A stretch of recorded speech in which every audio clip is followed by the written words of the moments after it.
Hey everybody, we are live. Welcome to another edition of Deconversion Stories. Today I'm talking with David Ledoux, who's also known as Compelled Unbeliever. David, basically what I do here on my show is we talk about people's deconversions, their journey away from faith and stuff like that, and all the kind of ups and downs and things that have happened. And then ultimately what led you into wanting to become a YouTuber, atheist activist. So why don't you sort of take us back to the beginning of your doubts and stuff like that and lead us up to this point. Okay, first of all, I gotta laugh.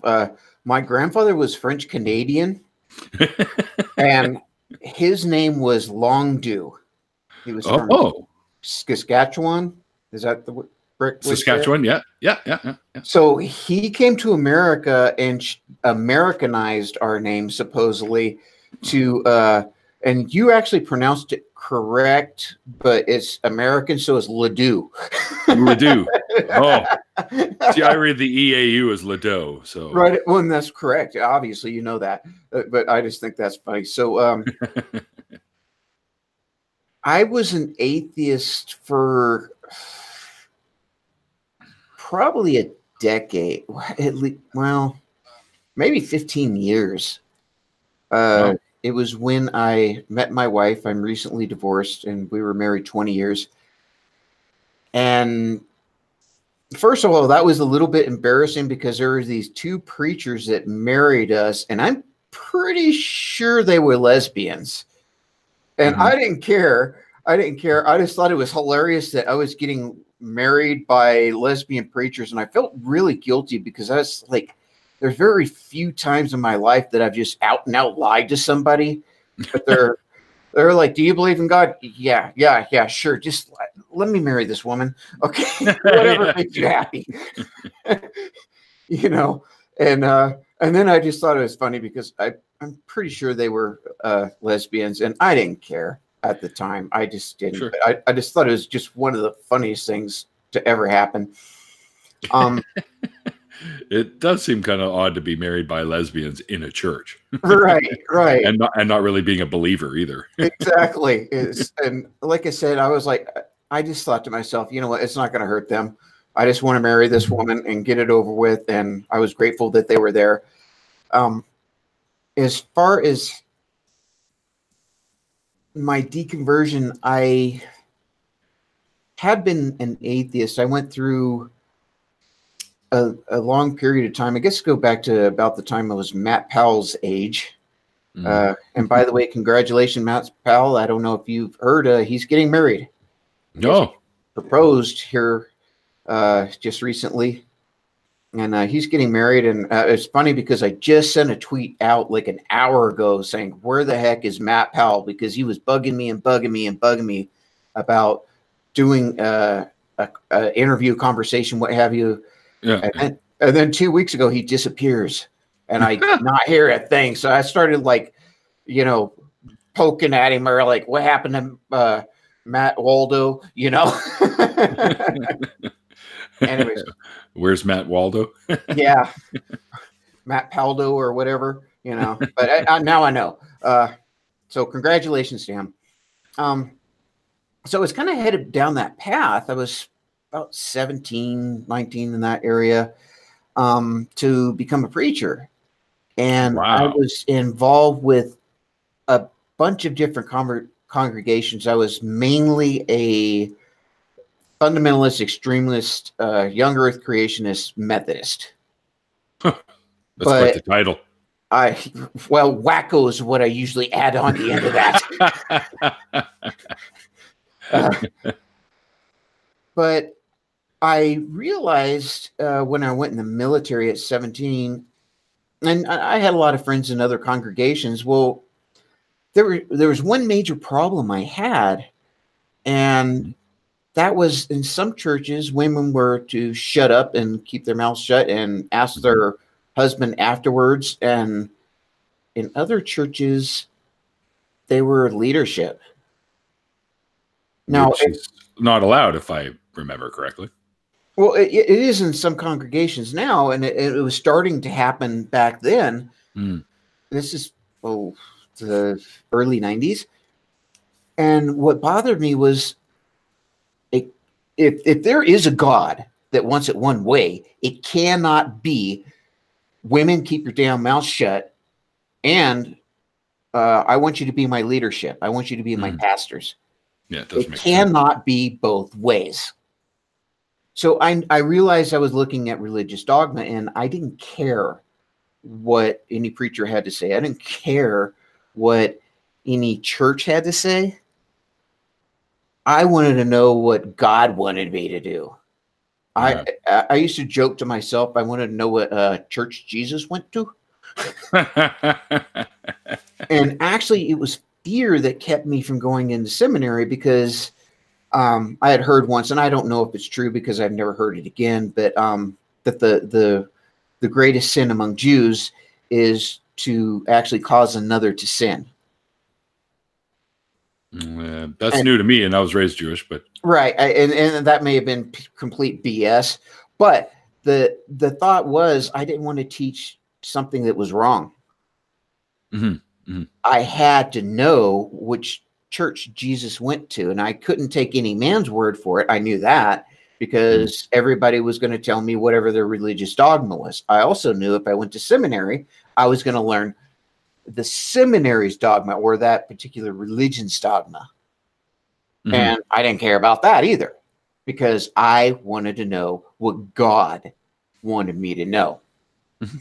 And so as the years went on, I would pray all the time. Literally, I got to one point in time where I had programmed myself to literally pretty much pray without ceasing.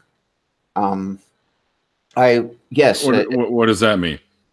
Paul talks about praying without ceasing, without ever stopping praying.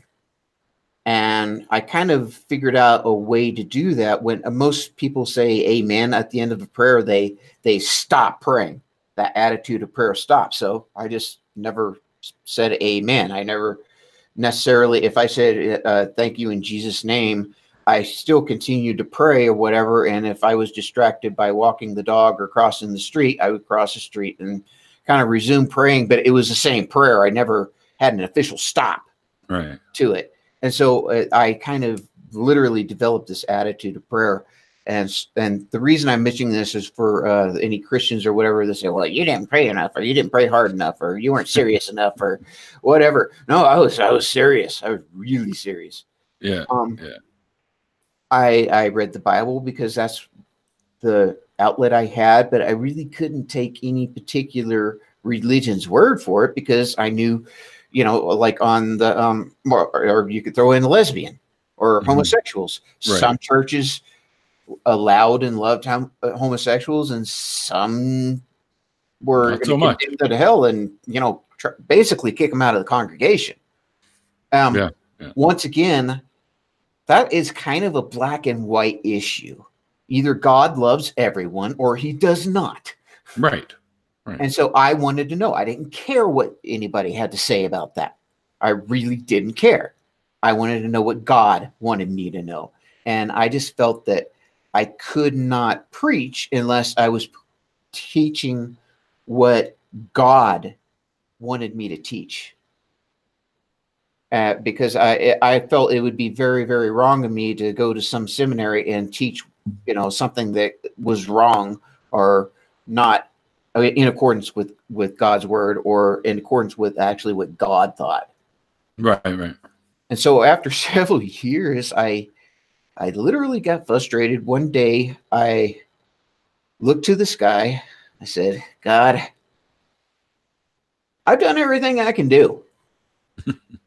The ball is in your court. If you want me to serve you, if you want me to do what you want me to do, you're going to have to let me know, because I can pray the same prayers every day. I can study the Bible every day. I can do, what I've been doing for 3 years, but it's not been effective. There is literally nothing else I can do.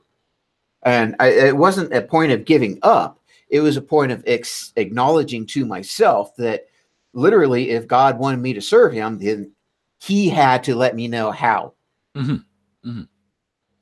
And I became pretty much an agnostic almost instantly. And I will qualify that by saying I was a Christian agnostic. Agnostic, actually, more of a deist would be the proper term. That is, at that point in time, I was like, you know what? It pretty much appears that God is not interested in communicating with me. He's not going to interfere with my affairs. He isn't going to intervene. I mean, almost instantly, I became a deist. I didn't know what it was at the time. I considered myself an agnostic. I was agnostic for a few minutes there. Not really. I was. Then I stopped communicating with God. I stopped reading the Bible. I was literally, I was just at the point I was exasperated. Yeah. You know, there was nothing I could do literally to seek God more, to try to do God's will more than what I was doing. And like I said, it wasn't a point of giving up. It was a point of acceptance. Okay, sure. That when you read the Bible, like you were saying, you read the Bible, you read like cover to cover type thing. Did you read any of the Old Testament at all? Or? Okay, I'm almost embarrassed. When I was in high school, you know, you have all these little cliques and everything. Sure.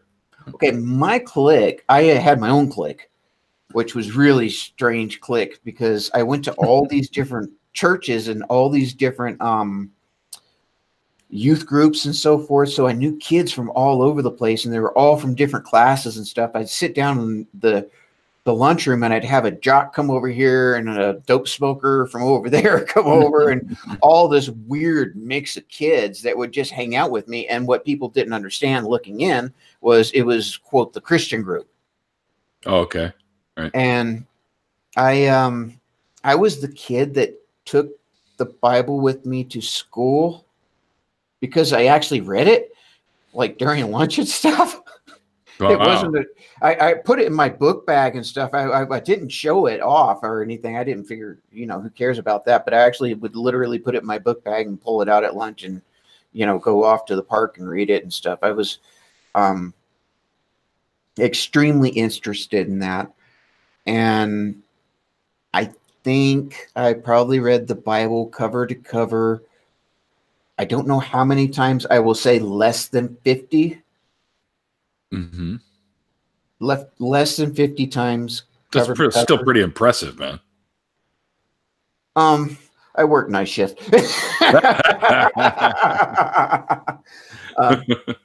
But as a kid, I really did, because that was my outlet. That was my only way, because I couldn't trust religious dogma, and I knew that. Right. And the Methodist teaching is along the lines of how they put it, your personal relationship with God. They almost teach that the church isn't needed, that you have a direct contact relationship with God, and the church is there just for support and community. How do they figure, how does this relationship apparently work? Like he's there with you constantly all the time or something, and you can talk to him and that kind of thing? It's a spiritual thing. Basically, when you accept Jesus, and ask him to come into your heart, say the Lord's Prayer, then there's a spiritual magical indwelling where he is literally inside you. He is spiritually kind of like your soul. Right. You're one with God. Okay. Which gets really weird when you want to masturbate. You know? Yeah, I could see that being an issue. You know, I'm pretty sure I made Jesus masturbate a lot as a kid. You know, then I felt all bad because I was making Jesus masturbate. I was literally, and that was the teaching, that I was causing Jesus to sin. Oh, and then Jesus couldn't communicate with me, so that would make screaming on the inside, right? Right. You know, and stop! What are you doing? Yeah, but that was really horrible, though. It was really, really horrible. I mean, you know, a 16-year-old kid or whatever has these urges, plays with himself, and then you're causing Jesus to blaspheme himself. Oh boy. You know, and actually that caused some very major problems. When I was 14, I actually was put in a mental hospital. Wow. And it was due to religious reasons. The weird thing was they diagnosed me with a major depression, which they said to the extent I had was very unusual in a child. It was more expected to be seen in adults. Wow. Now, I'm literally in a mental hospital carrying around this Bible, talking about Jesus all day long, and they completely missed that. They missed the hyper religiosity because in the psychological community, religion is not considered delusional. Right. And I was delusional. It Yeah. was a type of psychosis, not because there was anything wrong here. It was because of my indoctrination as a child. Sure. My natural mother gave me a King James Bible at 6 years old. That's what I got for my birthday. Now, you know, because every 6-year-old can read, and they can definitely read early modern English. Yeah. You know, the these and thous and everything. I don't even know what she was thinking, but I remember how significant that was. And now when I think about it, how significant it was to my indoctrination. When she talked about God and Jesus, she was dead serious. But when she was talking about Santa, there was that little kind of smirk and, you know, whimsical kind of thing. So I understood the difference between Santa and God, because God was dead serious. And Right. then, you know, here I get God's holy book at 6 years old. That's indoctrination right there. Oh, big time. And she didn't intend it that way. She was just trying to do the right thing, you know. And she probably thought she was. Oh, she was. She Yeah. was, absolutely. Yeah. And I don't hold that against her in any way. I don't hold anything that grandma told me about Jesus or the rest of my family. Well, you can't hold stuff like that against them. Absolutely. They did what they thought was the best they could do for me. Absolutely. And I'm happy for that. It just sucks they were really wrong. Yeah. So anyway, I was on the road to being a preacher. I basically called out God to his face and said, if you want me to do this, then you're going to have to tell me what the heck you want me to do. It never happened. Yeah, so the years went by. I love history. I love the Bible. I love biblical scholarship. I love to study the Bible. My idea was I wanted to know what Jesus thought and what his disciples thought. I didn't care what the churches afterwards thought, because I knew that they had diverged and gone in different directions. So it really didn't matter. So I very intensely started to study biblical scholarship and so forth. The problem was when I started coming across Bible difficulties, such as blasphemy of the Holy Spirit. Are all sins forgiven? And blasphemy of the Holy Spirit is not forgiven. That would make sense. It can't be both ways. No. It cannot be both ways, particularly if this is God and he sets the rules. And I tended to be a black and white thinker. I'm not now, but I was indoctrinated to be a black and white thinker. Sure. So it goes with the territory. Right. And so I couldn't get past that. Did Judas's bowels explode, or did he hang himself? And I kind of came up with my own apologetics that maybe he hung himself and then his guts fell out, but that still doesn't solve who bought the potter's field. Was it Judas? Was it the priest? Because we had two different stories. And once again, it cannot be both.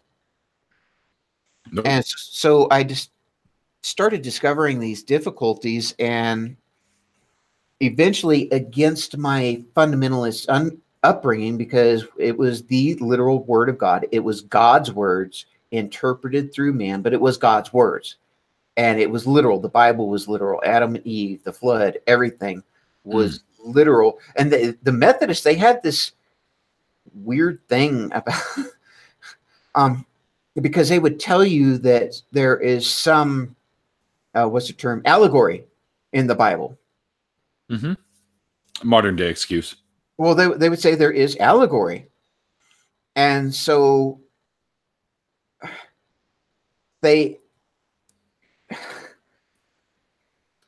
God sent the Israelites to literally kill all of the Canaanites and commit genocide so he could allegorically teach us a lesson. So, in other words, he didn't have to kill these people, but he did so that we could learn the allegory behind that story. Right. And it didn't work anyways, because they now know that in Lebanese people, there are Canaanite DNA. So absolutely. Absolutely. And well, that's what Jews were and are, the original Jews. There's many sects of the Jews now, but that was how they worked around the nuance to say that, oh, there is allegory, but it was a literal allegory.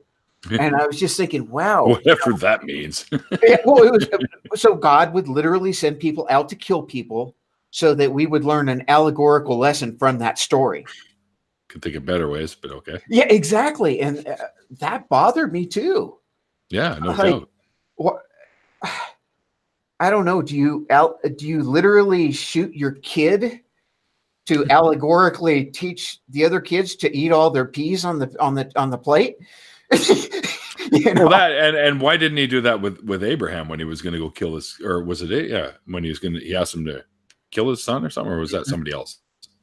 That was with Abraham, but and then he stopped him. Like, he could have stopped the army from killing all the Canaanites. Oh, right. I'm just kidding. And I got the same message across. In that particular story, what I love is the story of Jephthah. I hate that name. Geppetto. Let's go with that. And he actually wasn't even weird. One of the weirdest stories that I love in the Bible. He wasn't actually necessarily Jewish or Hebrew. Yeah. But God recruited him to go kick everybody's ass for him, and for the Israelites. And so he did. And he got to this great battle, and he's like, "Oh man, deliver these people into my hands, and I will sacrifice the first thing that walks through my door when I get home." Yeah. And now, goats and stuff in those times, yes, they did live in a lot of houses or whatever, but then he acts really surprised when his loving daughter runs out the door to see him. And then it gets even better. So he's like, "Oh my goodness, daughter, look what you have done." And he's cursing her. He's pissed off at her because, like, it's her fault. Yeah. And then, so she's like, "Okay, well, I need to mourn my virginity." Now, this is what gets good. What I love about the story. Now, apologists will say, well, it's because she needed to carry on the family line. Well, first of all, she wasn't male. Yeah. And males tended to carry on the family line. Yeah. Secondly, she didn't say anything about carrying on the family line. She wanted to go mourn for a month because she didn't get laid. Yeah. It was her virginity that she was worried about. And she came back, after she mourned her virginity. Can you imagine everybody wailing and crying, "I can't get laid"? I was like, you know what? He just kicked these people's ass. All you got to do is go into their camp, and I guarantee you, it may not be pretty, but you're going to get laid. You go in their camp, let them know whose daughter you are. Oh yeah, you're going to get more than you could get in a lifetime.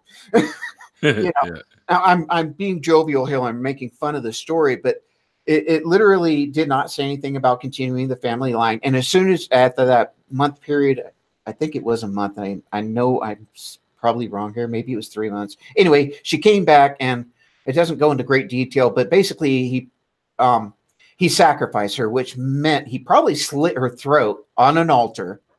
That was the Canaanite way, and the way of the Israelites at the time. Or there's always the throat. Hebrews, yeah. So he slit her damn throat and burnt her to a crisp. Mm-hmm. And God was cool with that. Oh, you like the smell, apparently. Yeah. And that annoys me. It just annoys me. Yeah. So moving right along, because I'm rambling here. Well, I've just always wondered, what the fuck does an omnipotent being need with a blood sacrifice to begin with? Well, actually, that comes... It does come from the Canaanite culture and cultures that existed before. Sure, but There what would a god need with a sacrifice? Well, yeah, exactly. But it didn't have anything to do with God. No, of course, it was all people. Yeah. It had to do with the culture and the times and what was expected. Everybody's God wanted sacrifices and so forth. And so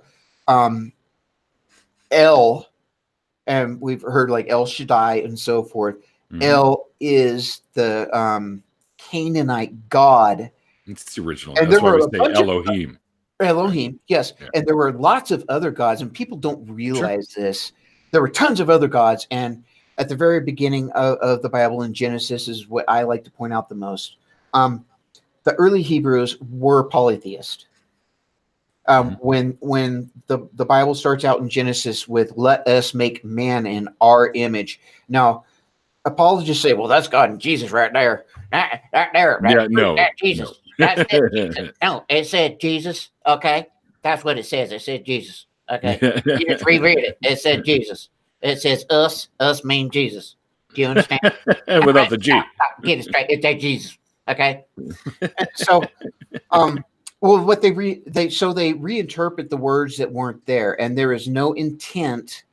The writers had no idea there would ever be a Messiah figure or anything else. They had no clue. And if God wanted us to know that was Jesus, he just put Jesus right in there. Okay. Right in Genesis.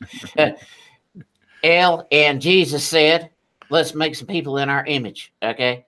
But they didn't do that.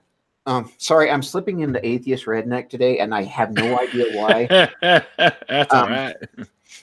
Hey, early. I make fun of myself. And see people. Okay, the redneck character is not a character; it's actually me. What we're seeing, other than that, is the character. Yeah, that's all. Yeah. When Steve McRae wants to when we tango back and forth on Facebook, I just want to talk to him and atheist redneck so he can understand who he's actually talking to. He's talking all this stuff up here, and I'm like, "What you talking about there, Steve? What the hell?" Yeah. Anyway, so I'm going off on another tangent. This is bad. They were polytheist. And we see evidence through evidence and evidence throughout that. In fact, in archaeology in the early Hebrews, where we've actually found Hebrew sites, there's all kinds of idols of all kinds of stuff. Mostly of Baal. And so what happened was, see, I learned it as Baal. Or Baal. Yeah, I'm just mispronouncing it because I'm an idiot. Okay. That's that redneck. That's that redneck thing. Baal. Yeah, Baal. It's Baal. It's that Baal guy. But you're probably saying it absolutely correct. That's just the way I learned it in Hebrew school. Baal. So right. And I guess I'll go through my quick theory. I believe the Canaanites, there was probably a famine, whatever, and they went down towards what is called the Lower Nile, which is where the Nile spills in the Mediterranean. And that's really confusing the way they put it. But no, that's the upper. Yeah, it's the upper Nile is where it spills in the Mediterranean. It's really confusing the way they do it, because you would think the head of the river. Yeah, you would think the head of the river would be the upper and the lower would be, where it spills into the Mediterranean. Anyway, so these Canaanites moved down into that area, and we have evidence of what they called the Egyptians called the Hebrews, the Hebrew people, which were these nomadic people that kind of stayed on the edge of their society, and I think they ended up taxing them and so forth, but they weren't really Egyptians.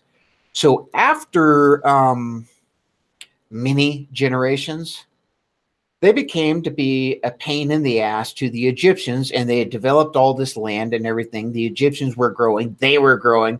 Eventually, there started to get a little bit of push from the Egyptians. Maybe they started taxing them a little bit heavier, whatever. So they're like, okay, we're getting out of here. These Canaanites. And they start going back to the land of Canaan, what we know as the diaspora. And it's pronounced diaspora. Diaspora. See, thank goodness. See, I've done all this reading, and I don't actually have the pronunciations right because it's mostly right out. So I appreciate that. So they head back towards the diaspora. In this time, they are no longer, after 4 or 6 generations, they're no longer Canaanites exactly. Mm-hmm. They've carried El with them, but now they've got all these Egyptian traditions and other traditions and so forth. Well, they can't just move into a Canaanite city because they're not exactly Canaanites anymore. So they end up in these outlying areas now of their own land. Mm-hmm. So once they get to places like and where Jericho was, these empty cities, after a generation or two, they're like, oh, yeah, well, guess what? Our God kicked those people's butts, okay? That's why you see all those ruins over there, because our God, he kicked their ass, okay? And so, and we're the promised people and everything, and we start getting the stories of Moses and I want to not Joseph, Joshua. Mm-hmm. Well, in archaeology, we can see that all those cities that he destroyed happened over a period of 300 years. Mm-hmm. Yeah. Okay, so we know this is mythology. We know this is rewriting the story. And the other thing is particularly later, the Israelites were extremely strong, but then the Assyrians came down, and all these other people started kicking their butts. Oh, there was many. Yeah, there was many. Well, then you had this little tiny Judean cult, I'll call it, or another tribe, mm-hmm. that were still the same people, but kind of not really. All of a sudden, they started to become more powerful and so forth than the actual Israelites. That's why they're called Jews, from the word Judea. Mm-hmm. And that's where what's interesting in the Old Testament, where it talks about the Israelites being stupid and how God kicked their ass and punished them and everything, because it was Judeans that actually wrote most of the Old Testament. And of course, they wanted to harp on the Israelites and talk about how great they were, the Judeans. And that's why, in a sense, the Old Testament is frowns very much on the Israelites. Yeah, but the Israelites were also considered Jews. Right, exactly. Nowadays. Absolutely. Well, they joined together, but once they started writing the stories and everything, they wanted to unify these two together. However, it gets to when they do into these stories of Joshua and so forth, they tend to kind of bash on the Israelites because it was the Judeans that were actually had the power, had the control at that point in time. Mm-hmm. And so we just see it, it'd be like if in the United States, if whoever won the election, say the Democrats won the elections, if they controlled the media, then then the Republicans would be the pieces of crap or whatever, as sure. And vice versa. And that's basically what happened.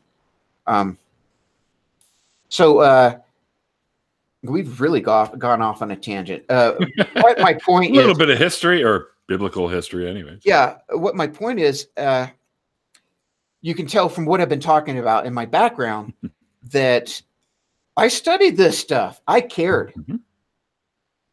The reason I came out as an atheist, my son came home one day and he told me he got in trouble with school, and luckily he was completely open with me. And you got to understand the background here. My family and everyone thought I was a Christian. I didn't go to church, but I studied the Bible all the time, and Christians would come to me and say, "What's this mean?" Or what's the Bible say about this? Wise old David. Well, and I would lie to them. Well, that was nice of you. Well, I would give them the answer that they wanted. Right. I wouldn't tell them, oh, well, they were polytheist and, no, I would say, well, the Bible says this. Because they wanted to know how the Christians in our times understood the passages. They didn't want to know the history. Right. They didn't want to know what the Bible actually said. They didn't want to understand what the Bible actually said. They wanted to understand what everybody else thought. So I would give a pop history lesson, like, pop culture. Mm. And I say I lied. I just never told them what I thought. I told them what they wanted to hear. And I tried to be as accurate as possible at the same time. And so my son comes home and he says, I got in trouble at school. Okay, what? What'd you do? He said, well, I said, oh my God, in class. So? I passed the teacher. The teacher said, don't say that. You're a Christian. I was like, okay. And I told her, I'm an atheist. Your son said that to you? Oh, yes. wow. He was 14 years old. She sent him directly to the principal's office. Oh, my goodness. Okay, so this poor kid, I drilled him for 20 minutes. Luckily, it was just me and him. And he didn't curse or anything. He's like, I just don't believe in that crap, Dad. Okay, and crap was pretty bad for him. And I was like, whoa, he got pissed. And so I knew he was serious because I wanted to know, was he being a little jackass in class? Or did he just not believe in God? Because I would have to handle it two different ways. If he was just being a smartass, then I would have to handle it one way. If he did not believe in God, that was a whole different story. And he didn't believe in God, and that changed my life. So, okay, so explain that a little bit. Like, you found out he didn't believe. Were you still a believer, or were you riding the fence at that point? No, I was a complete atheist. I was a complete. Okay, you were already. So you were just shocked that he followed your footsteps, or? Well, he had no idea I was an atheist. I didn't even admit it to my wife. My kids had no idea. Everybody just assumed I was a Christian because I was always studying the Bible, and I had bookshelves full of history books and everything else. And so he was really shocked when I told him, well, the little shithead made the mistake of telling his mother. Oh, okay. I say that. He knows I love him, but he told his mother right before he told me. So she gets home. Now she's about nuclear already. Oh my God, you're an atheist. Oh, honey, please stop.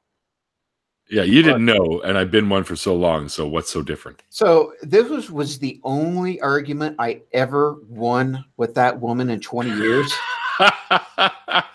Oh, cherish those moments. I looked at her, I was like, look, I'm an atheist. Okay, they evacuated small cities, surrounding cities. Okay, she did go nuclear. She blew her top and started. It was so funny listening to her. Well, you're just immoral. You think you can do whatever you want to. You don't believe in God, and you think you can just go screw anybody you want to. What? I'm sorry. Wait, what? This isn't how it works. I looked at her and I said, honey, I'm the same man that you knew 5 minutes ago that you've been married to for, it was like 16 years at the time. I said, the only difference is that now you know I don't actually believe there's a God. And actually, I don't know why, but that silenced her. Because I told her, I said, I had always been an atheist. I just didn't have any reason to say anything about it. Yeah. And when I told her I was the same person that I was 5 minutes before, she just knew that I didn't believe in a God. For whatever reason, she just, I don't think she had anywhere to go with it, So it got worse. She was still mad. So the first thing she does is get on the phone to every family member on her side and my side of the family, every friend we had, and tell them that I was an atheist. Wow. And how did she feel that that was her right to do that? Well, that changed my life also, because I wanted to just keep it between us and the kids because I was afraid.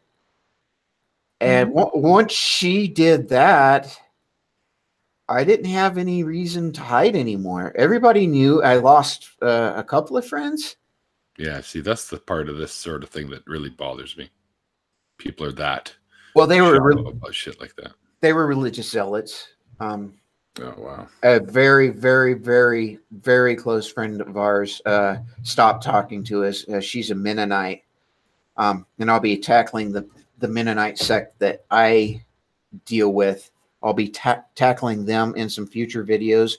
They are a complete cult, and where I live, they adopt children to indoctrinate them into the cult.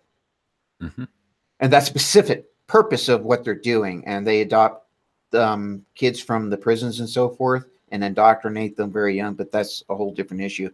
So moving right along, I had to deal with my son and the school. So I got on the internet and I found American Atheist and like the Freedom from Religion Foundation and so forth. And they're a great organization. I've done a little research. Absolutely. Yeah.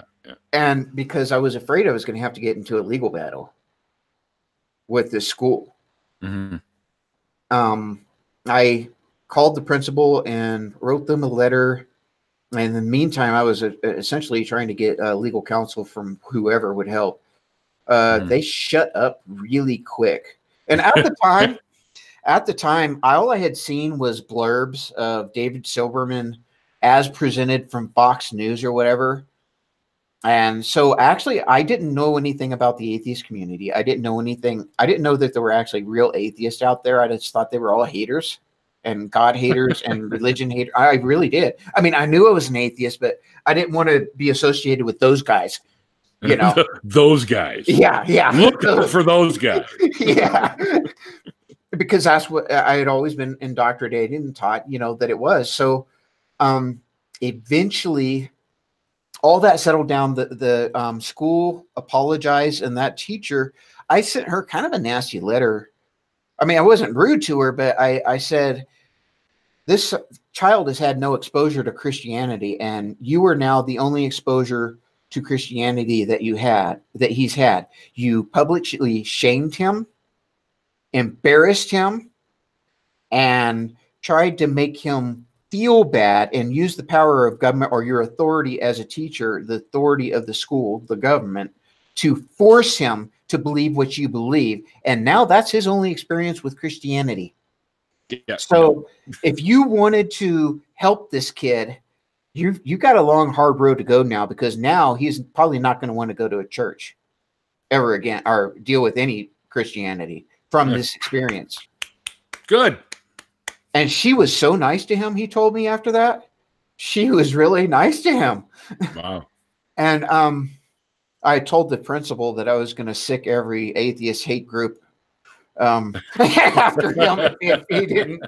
And I was serious. I thought there were atheist hate groups. I'm sure there are to some degree. I'm sure there are, but I haven't experienced any. So here I was. Now I was out. I dealt with the school, and I came across Atheist Nexus. And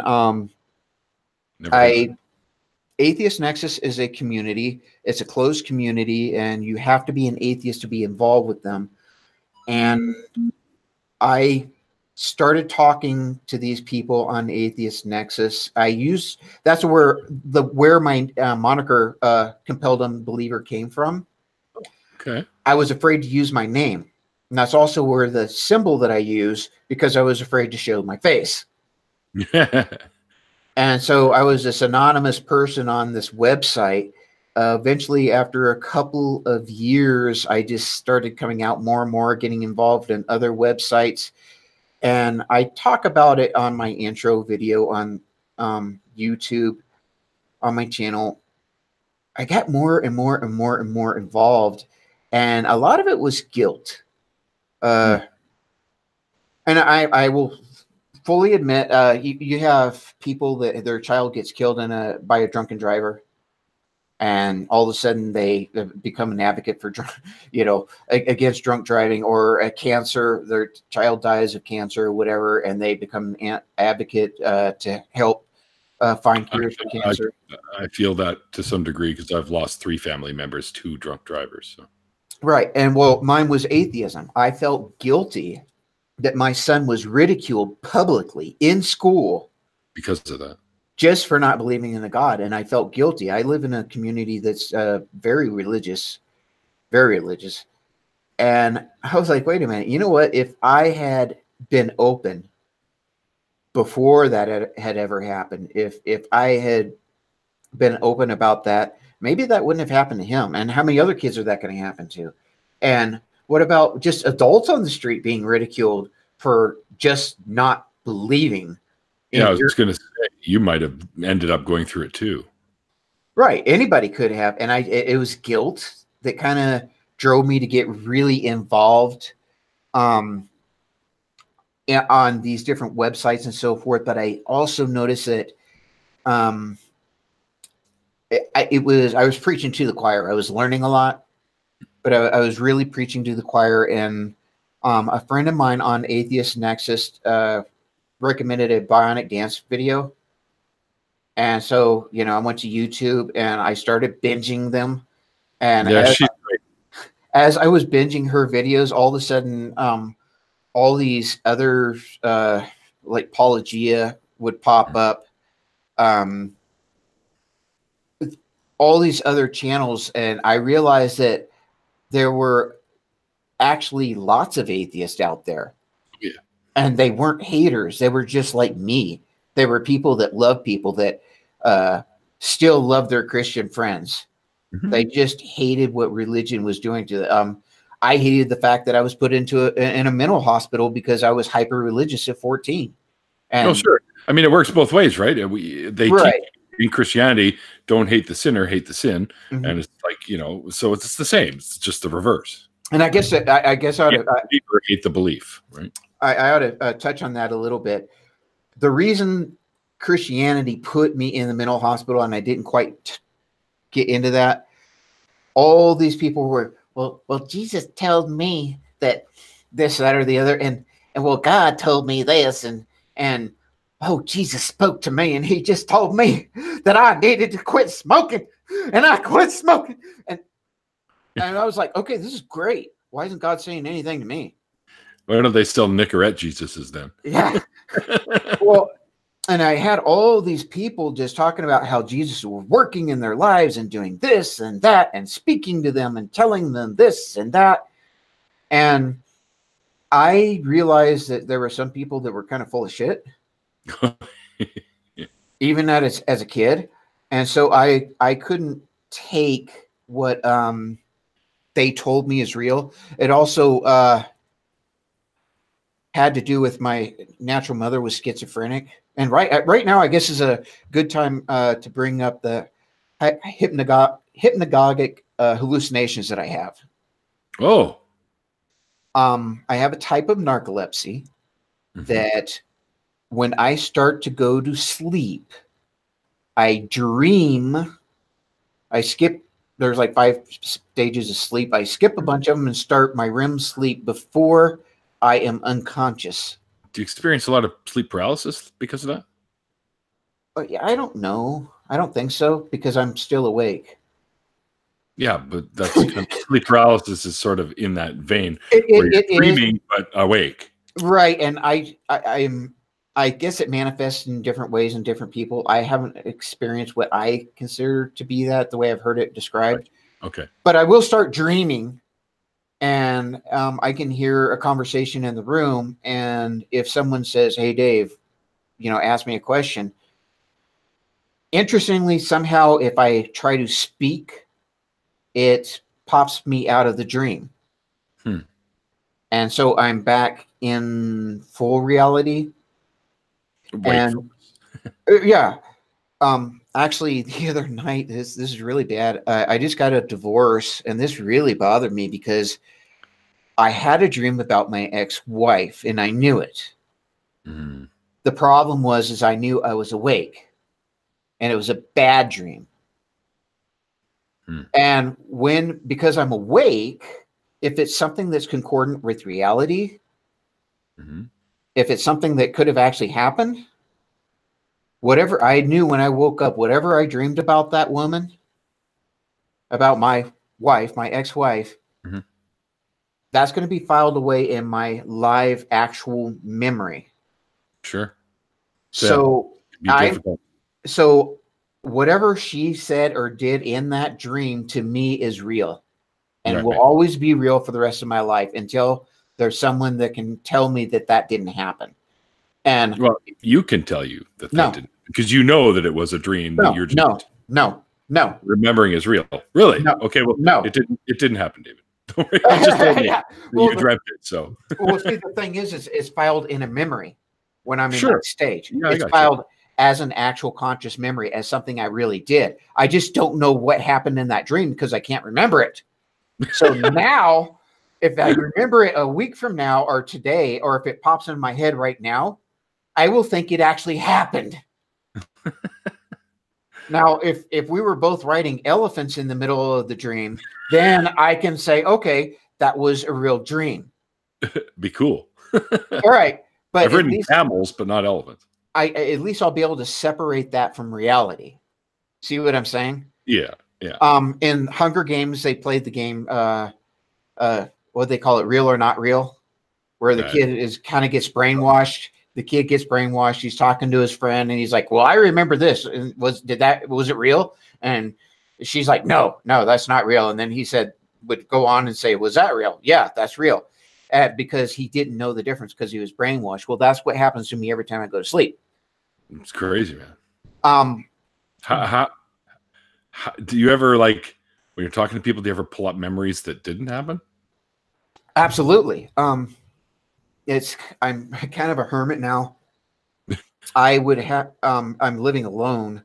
I do have a girlfriend, but when I was with my family, I could say, oh yeah, I remember when I was talking to Neil the other day and we were talking about the Smurfs, and they're like, you weren't on stream then. You weren't near, we were camping that day. Oh. So then I'll realize that entire conversation, even though to me it would be in concordant with reality, because I will remember streaming with you. I remember talking with you, but I will also put that Smurf conversation right in there with it. Well, we are talking about them now, so you wouldn't be lying. Yeah, exactly. So sometimes it kind of gets me in trouble.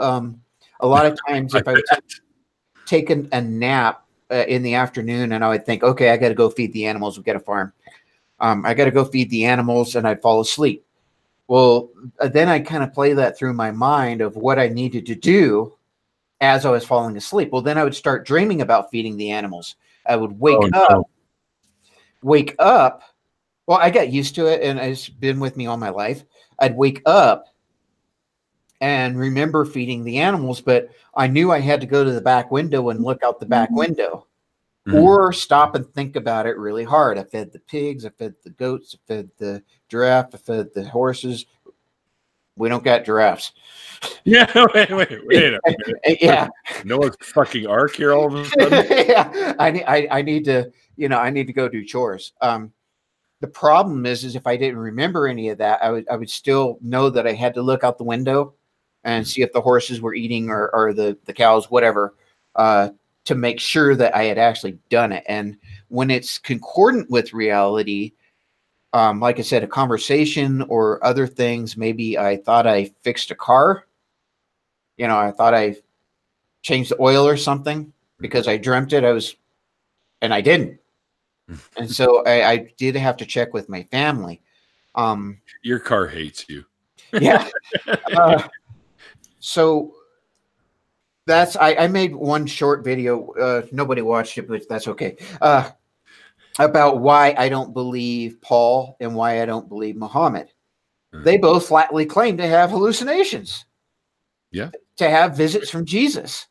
Well, I know not even to trust myself. I'm sure as hell not going to trust anybody else. I don't care how real it was to them. Sure. Because I know I cannot trust me necessarily.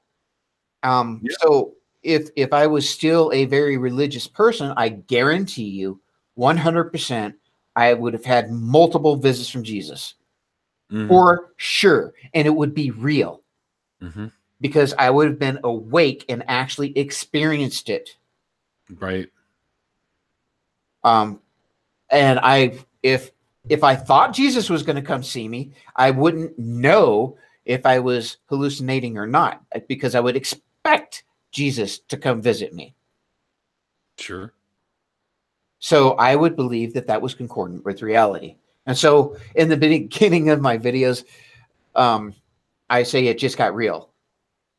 That's the reason. And by the way, thank you for that. That's why that's my catchphrase. It just got real, because I'm very, very concerned about what is real, what is not real, not only due to my hallucinations, but I wanted to find the real God, and I never found any God. Right, right. Which is why, by the way, pardon me? I watched that one, by the way, that you talked about that. Yeah. Well, I've seen a bunch of yours, but anyway. And there's a link to his channel in the description below, by the way, guys. And so for me, and I kind of stole it from Bionic Dance, my whole format, everything. You know, you didn't hear that, Kate. No, Kate. No, she knows. She absolutely knows. Well, at the beginning of her videos, let's do this. Oh yeah, there's lots of people that use that though. Yeah, I came up with, you know, it just got real, and that was more personalized to me, because I really am concerned about reality, what's concordant with reality and what is not. And you know, hearing just a little bit of my background, I'm sure that makes a lot of sense now. Sure. And so, in regards to this, anyways, if you ever need to know what was real and what wasn't, just give me a message and I'll let you know. That's assuming I'm not hallucinating either. Yeah. Well, the problem is sometimes I won't know to ask. Oh. If we were neighbors and, you know, had hamburgers every week or whatever, and I hallucinated that we had a hamburger together, that would be absolutely concordant with reality, and there would be no reason for me to question. Right. And so I would never even ask my family. And maybe you told me a dirty joke or something that day, and I would credit that dirty joke about nuns to you for the rest of your life. I kind of like how you went from, you know, just dirty joke to dirty joke about nuns. Oh yeah, I just had to throw that in there. You know? Let's not get in the habit, all right? but what I'm saying is that bothers me, you know. Yeah, I imagine. And that's kind of why I threw the nuns in there, because it could be something that's kind of important, and I would never even question whether you know, question that I should be questioning it. So when anytime I hear about any guru or I'm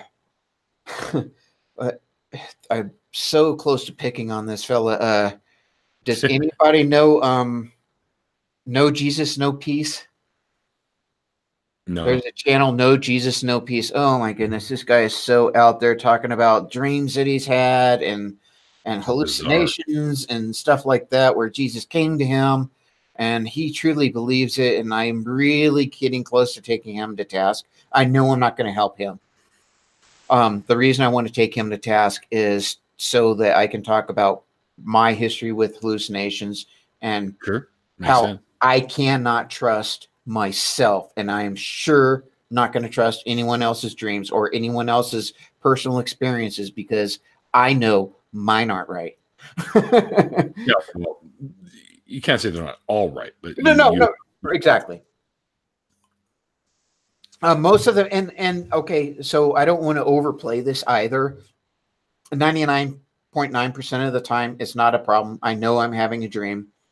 I know that when I'm hallucinating, and it is every time I go to sleep, but I know when I'm hallucinating, and I know what is concordant with reality. It's those few times that I don't know to question.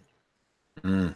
So when I have someone like No Jesus, No Peace, who is flatly telling me they're having dreams and how he's interpreting them, I'm like thinking, dude, You know, that is the last thing in the world you should ever trust. So I guess I'm just very passionate about that. Yeah, I understandably as well. So eventually we'll try to get back on track here. Eventually, after I was on all these different websites, these different communities, and so forth, I decided to start a YouTube channel to get a little bit wider audience. The one thing that I found that there's lots and lots of channels that address and speak to and talk about how wrong Christian channels are, and a lot of channels that rebut, but there weren't a lot of channels that were actually seeking fundamentalists and talking to them directly. This is why I no longer believe what I used to believe like you do. And unfortunately, sometimes I turn into a jackass on my channel and probably alienate every fundamentalist I want to get on there with Reverend Faithful and Atheist Redneck and so forth, because I make I make a lot of serious videos, and I think everybody can tell they're serious. But then I have to vent, and all these characters come out and my humor comes out, because why not use some humor too? You know, why not make jokes? For sure. And so I probably shouldn't be doing both of those on the same channel, because I really am trying to reach fundamentalists. I also address biblical scholarship on my channel that, interestingly, very, very few Christian channels address biblical scholarship. And that is how scholars try to determine what the Bible actually says, what the original interpretations of it were, what the original interpretations meant, trying to figure out what Jesus, if he was a historical person, what he actually said, what Paul actually said, and trying to sift through all the forgeries and everything else, looking at the literary aspects of the Bible and why certain passages are actually in there that would be irrelevant to us today, but they're making a point in the literary style and text that was there at the time. So, and I think it's very, very important that you look at the Bible externally first before you can look at it internally. I made a whole video. I can't remember what I called it, but basically it's about an Oreo. And I go through the ingredients of an Oreo, and that's all I do at the very beginning. I just spit out the ingredients, and I don't even mention that it's an Oreo. And what my point is, I said, you can study all these ingredients and memorize the ingredients and everything else. You can pray about the ingredients, but you're never going to know what the heck you have. You have to look outside in the industry, study what a cookie is, study what those ingredients are, and so forth. And then eventually you can say, okay, this is why this is an Oreo. But if you just had the ingredients themselves, it's just the text of the Bible, you can't really understand what it is. You have to have outside sources to understand. Which it doesn't actually have, right? No, well, we have, that's what biblical scholarship is. The only problem with biblical scholarship is it's completely dominated by believers. So there's bias there too. You have a few Robert Price, a few people like Carrier and Ehrman and so forth. But for the There's a question for you from the chat, by the way. Okay. Jen with one N wants to know if you keep a dream journal. No. No. I think you got your answer, Jen. Jen, no, it's a good question. No, I try not to think about my dreams.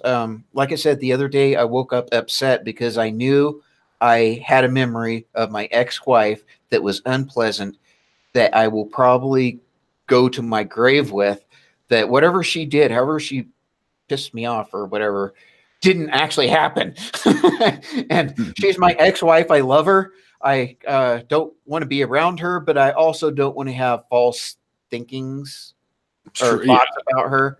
You know, yeah, for sure. I mean, we just don't get along. I don't hate her.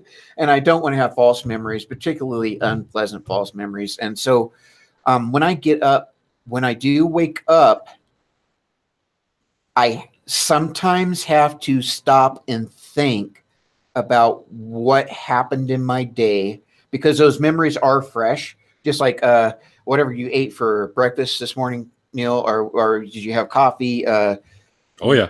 what have you. Those memories are fresh.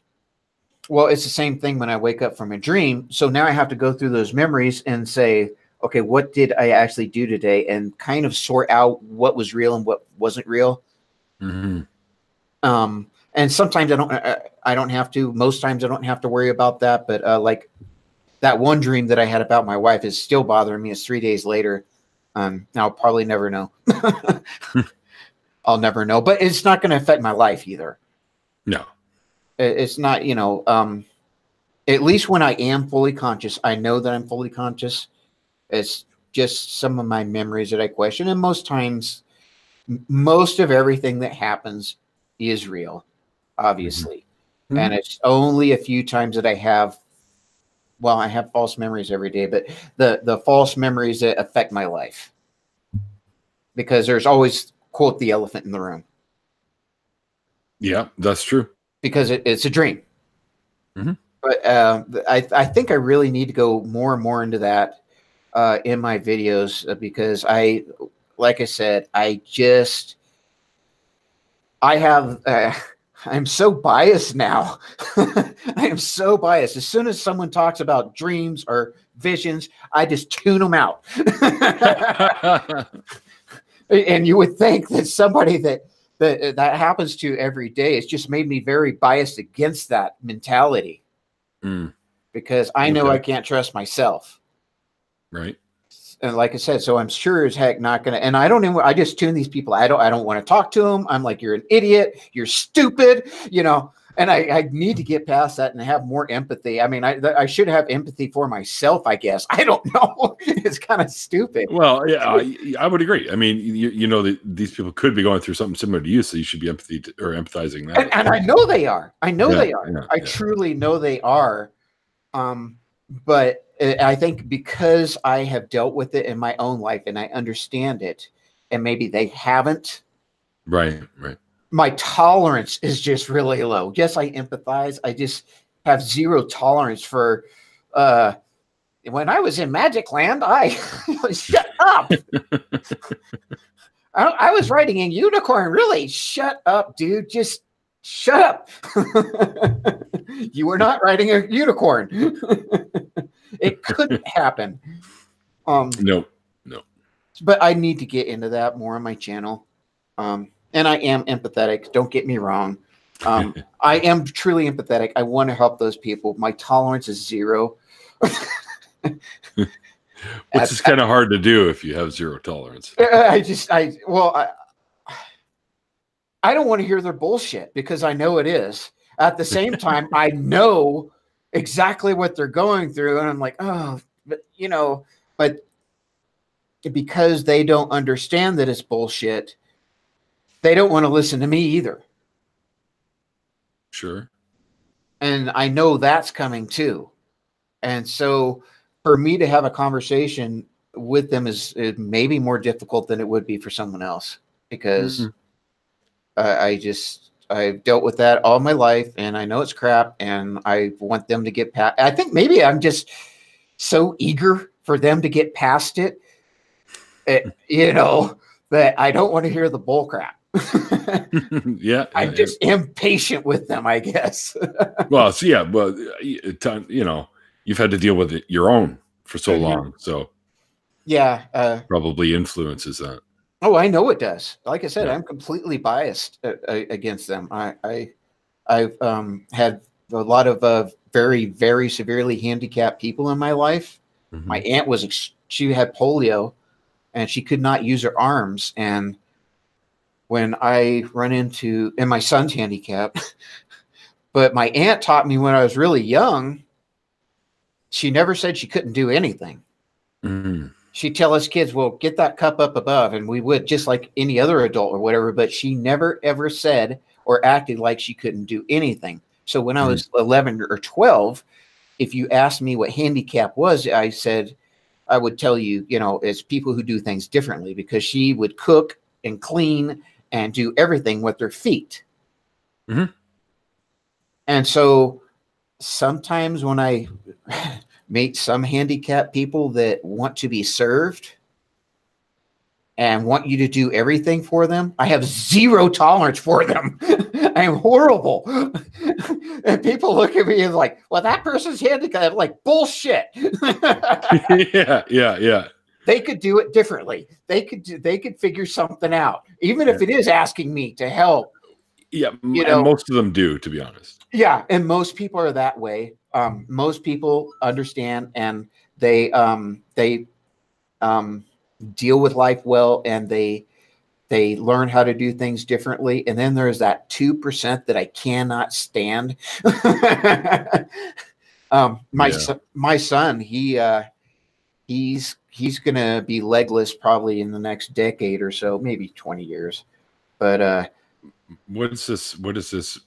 How is that going to happen? Like, why is that happening? He has a disease it's a very broad spectrum. It's called epicondral dysplasia. Okay. Yeah. Oh, you've heard of it? Yes. Okay. So what that is, it's related to giantism and dwarfism, and there's a gazillion diseases in there. We could get my friend Sterling has it. Oh, really? Yeah. Well, for $3,000, the doctor told us that we could identify the exact type, and what that would successfully do was make him look even smarter after we spent the $3,000, so that he could put the exact diagnosis on the paperwork, and that's all the good it would do us. At 16, he had 2 total knee replacements. They cut off his growth plates at 16.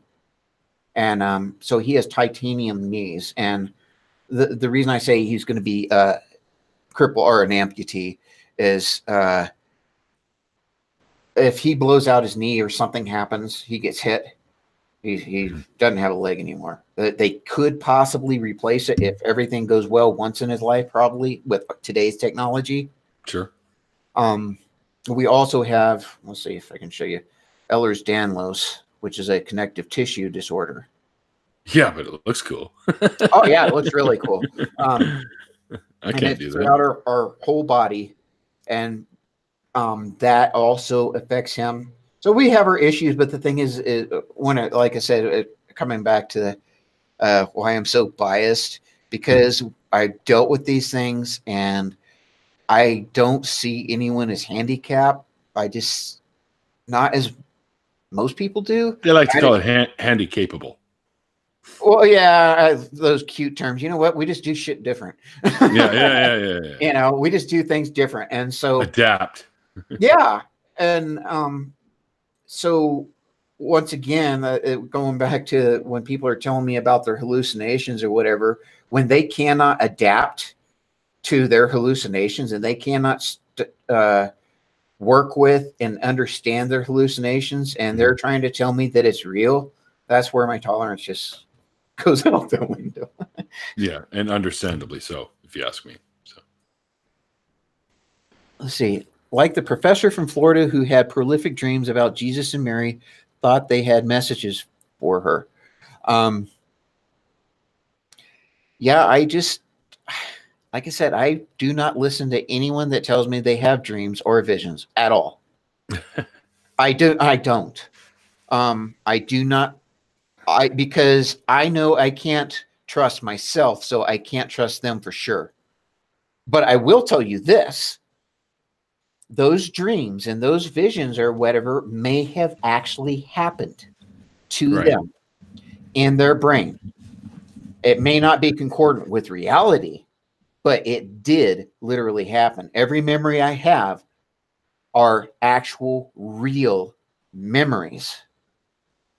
They may not have happened, but my memories were in your head. Yeah, they are real memories, and it's very, very difficult to separate the two. And when you put it into a religious context, you're expecting the unreal to be real. Mhm. And Yeah. that's why Paul did exist. I'm almost 100% he did exist. I have never heard of one scholar that takes any case with Paul existing. Did he have hallucinations? I'm sure he did. Mhm. Did he believe what he said? Absolutely, I believe it. I believe he experienced those things in his noggin, and he related those things and started his own religion. And Christians will love it when I say that. He did. Christianity is not about Jesus. It's the teachings of Paul. It should be called something like the followers of the teachings of Paul. Only about maybe 15%, even the biblical scholars, maybe 10% are the earliest traditions of the sayings of Jesus. Everything else are teachings of Paul. The New Testament is all about Paul and what he thought Jesus was. Right.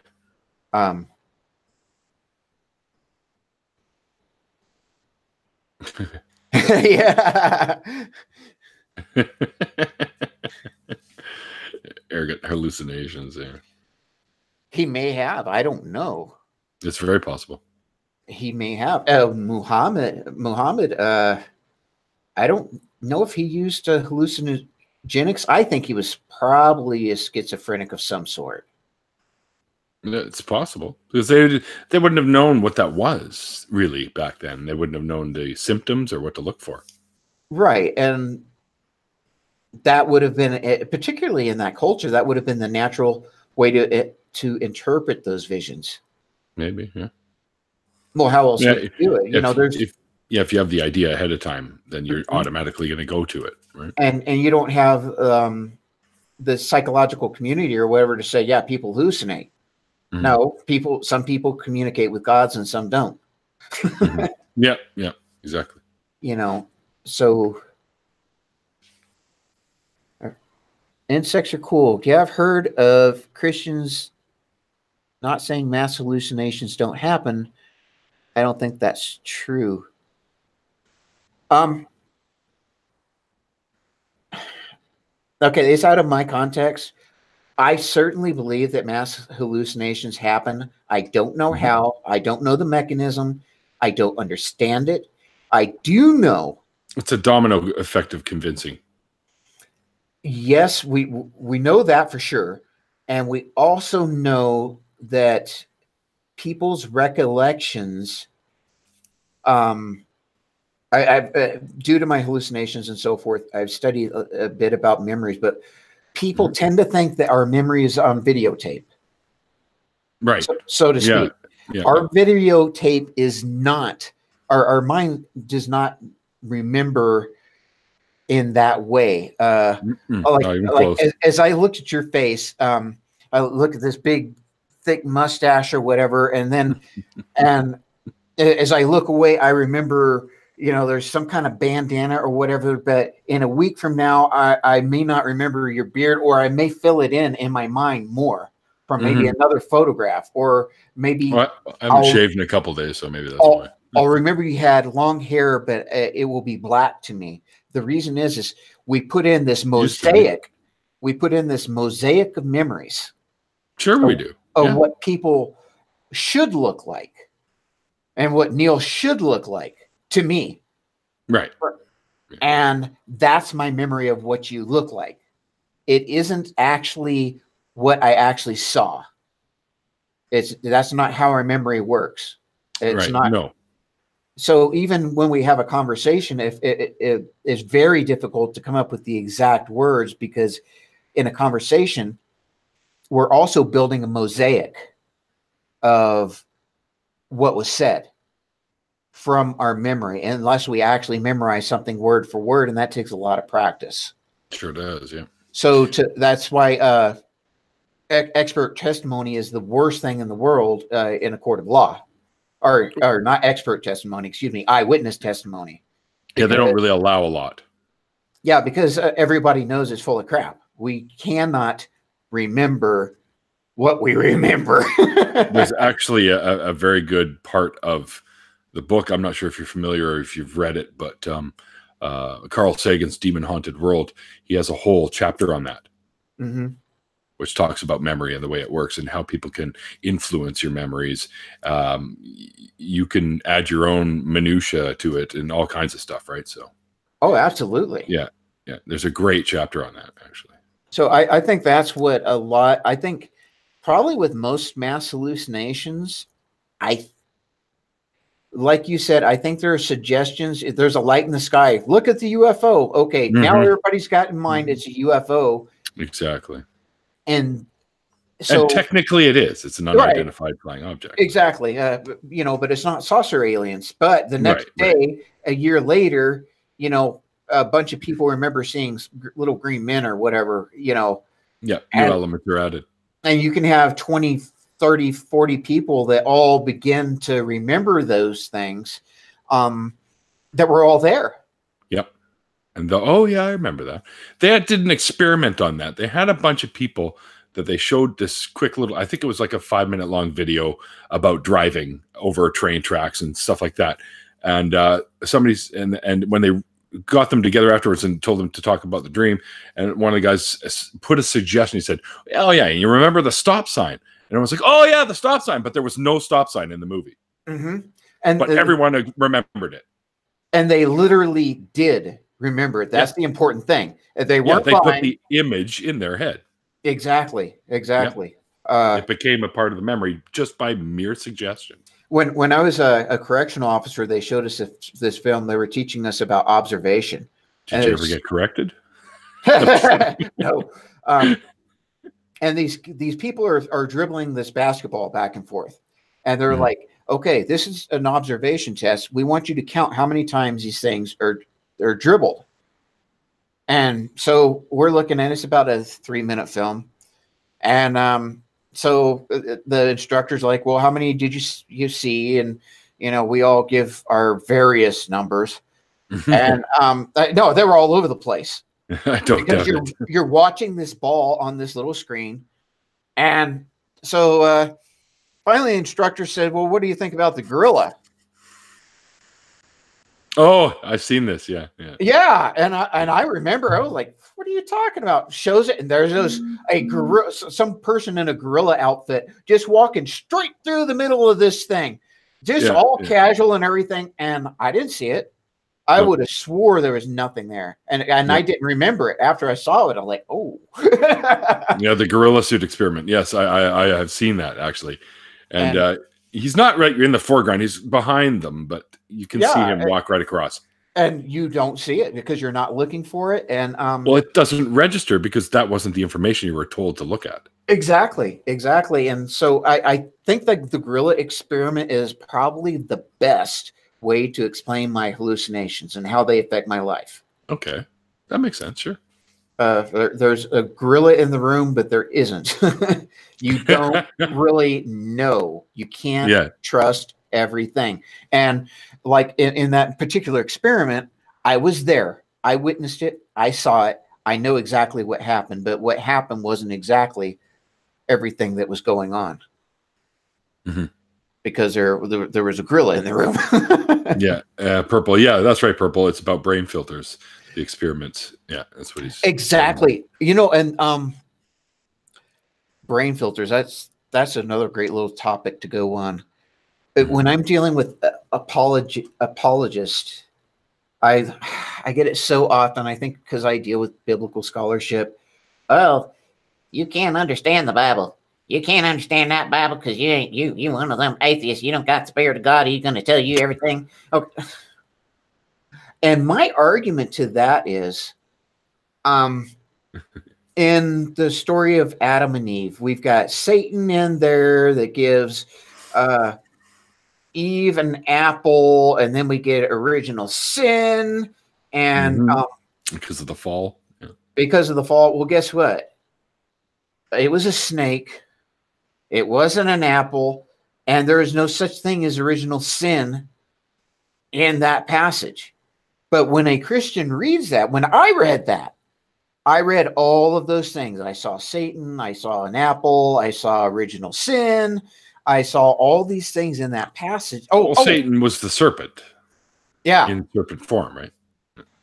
Right. I read all those things into that passage. It's not So necessarily an apple. It's just fruit from the tree of knowledge. exactly. And so the thing is when you, and this is what's really, I've been spending years now trying to get those filters out when I'm reading the Bible, because it was just a snake. It was just a talking snake. Which they can't do because they don't have vocal cords. Jesus wasn't in the garden. He did not create earth. No. He wasn't there. I never even heard that version. It was us. Actually, it kind of goes back to what I was talking way when we first started. Us is polytheistic, and all those other Canaanite gods and all the other gods of the areas were demoted. They got a demotion to angels. Oh, there you go. Well, they did. And if you look at some of the Egyptian stories and the other stories or whatever, these angels all of a sudden are taking roles of these Egyptian gods and these other Babylonian gods and so forth, but they're just lesser deities. Yep. And so when Judaism became a monotheistic religion, that's the one thing that it kills me, because I don't, maybe you might know something about this, but I've never seen any, okay, well, and one day, boom. No, it's so meshed. Like when that happened kind of thing? Yeah, exactly. You don't really see any specific telltale moments of all of a sudden.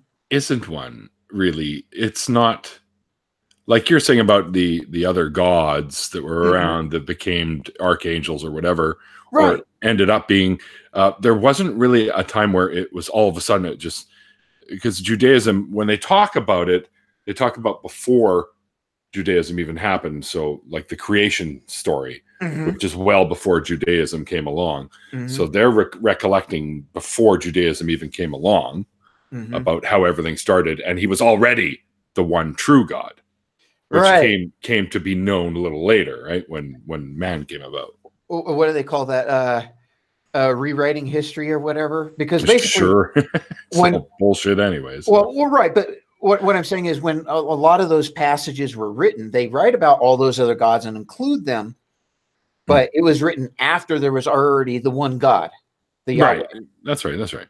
And they're kind of recollecting their history and other traditions and stories and trying to tie them into Yahweh. And so, yeah, more or less, sure. But they're forgetting all the other people around the planet. Right. Yeah, I love the young Earth creationists. What kills me, and as far as I can tell, basically the earliest history, archaeological evidence we have of, and I hate saying Judaism because it was more Hebrews. It wasn't even, I hate saying Jews because when I say Jews, it's they were the modern context. Hebrews, yeah, right. It was way further back, but it is what, 2500 BCE is about the earliest. Somewhere around there. Yeah, I think you're right. And, the writings. So here we have a 8,000-year-old Earth, or 6,000 years old Earth that's 6,000 years old. And the Jews didn't figure that out until 2500 BC. They didn't even appear until that time. How does that work?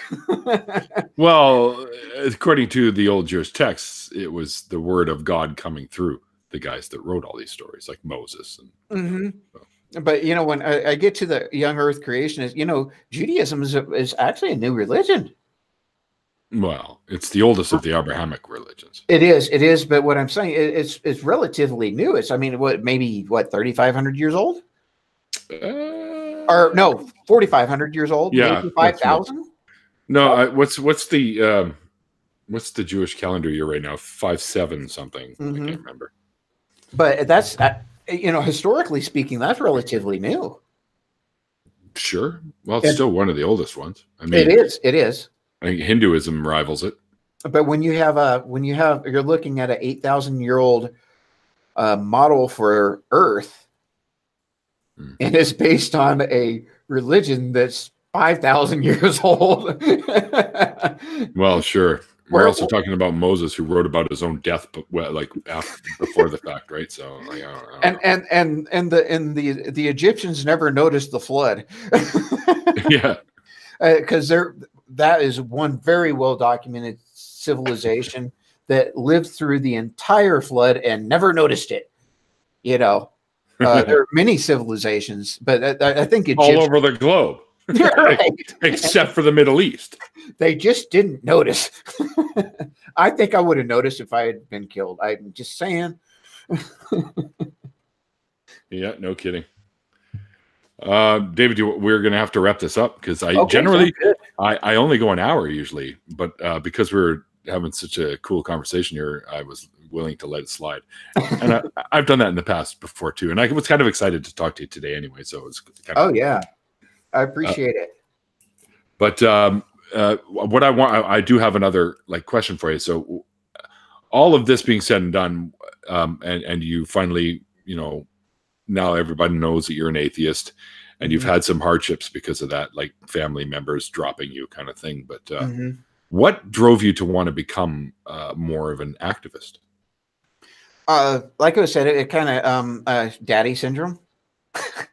Okay. It was guilt. When that happened to my son, I made a video. I'll show you this tattoo here. It's just my emblem here. Yeah. And I'll tell you a quick story. The other day, I was at a grocery store, Walmart, and in another town just adjacent to mine. And randomly, there's this really scary biker guy, looked a lot like you. Yeah,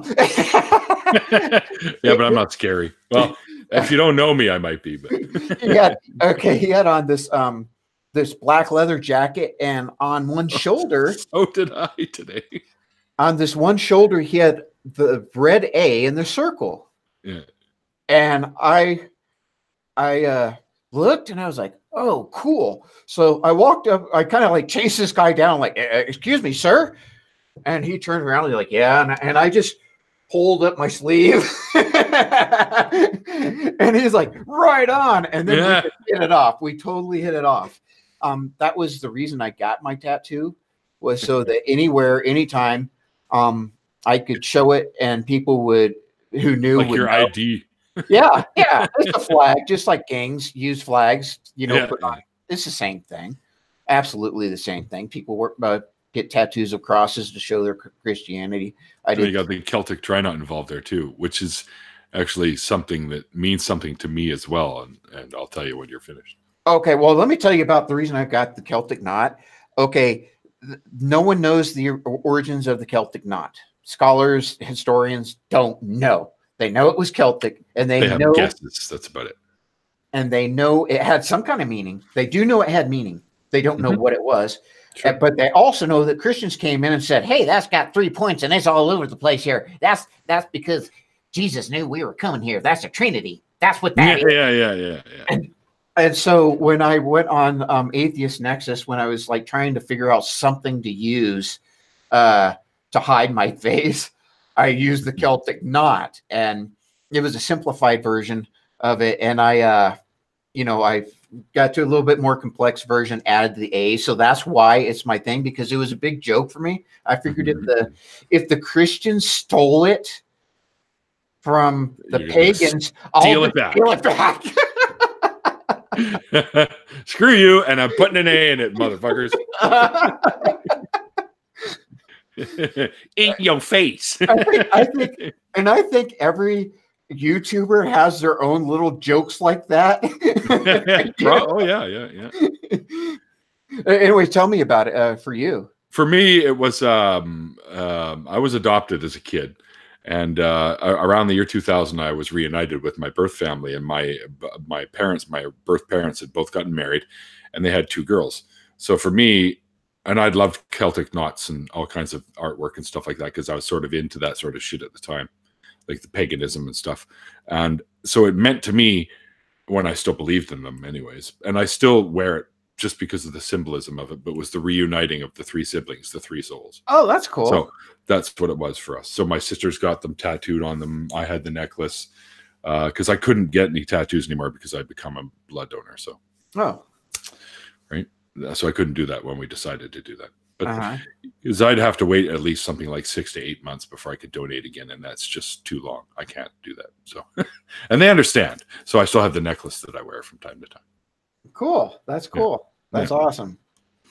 But anyways, David, man, thank you so much for chatting with me today. I really enjoyed it, and I know you've probably got more tucked under theirs, but we'll get together again for another one at some point. And it sounds good. It sounds good. We'll go on for some more stuff because I do enjoy talking about this kind of stuff. But if you're up for it, I always do an after party, and I always invite my guest of honor to join us. It's usually me and a few people. I already know that there's some people here that will jump in for sure, and we can chat a little more about this sort of stuff. If you're, that sounds great. I love it. I love it. Let's see. Yeah, I got plenty of time. At some point in time, Purple's going to have a stream in about 4 or 5 hours, I think. Yeah, well, we won't be going that long. Don't worry. I'll usually keep it about an hour 15, hour and a half. So sounds great. And Purple will probably jump into our after party because he often does. So that's great. Sounds good. All right. What I'll do is I'll send you a new link because I've already set it up as an event through YouTube. So okay. And I'm going to go take a quick break and have a pee and a smoke, and then I'll come right back. Sounds great. And, we'll get together again. Thank you. It's been my pleasure, dude, and I've been looking forward to this one for a while. Oh, me too. With my divorce and everything else, it took forever, but it's really. This is the first time we've really been able to talk, and I just rambled. And that's what it's for. These are your stories. That's what it's all about, man. I'm just here to throw in the odd quirky thing, and that's about it. That's just what I do. That's my shtick. But anyways, yeah. So thank you. Thank everyone for. I see. And now my internet's going to start going crap because of all the people that are riding the same bandwidth. Hang on. There we go. Okay. All right. We're good. So thanks everyone for tuning in today. I hope you guys enjoyed the chat. If you did, smash that like button, and don't forget that sharing is caring. And like I always say at the end of these things, the famous Christopher Hitchens saying, it's called faith because it's not knowledge. And we'll see you guys next time. And don't forget, David's channel link is down below in the subscription, and his Twitter handle if you want to follow him on Twitter as well. Thanks, guys.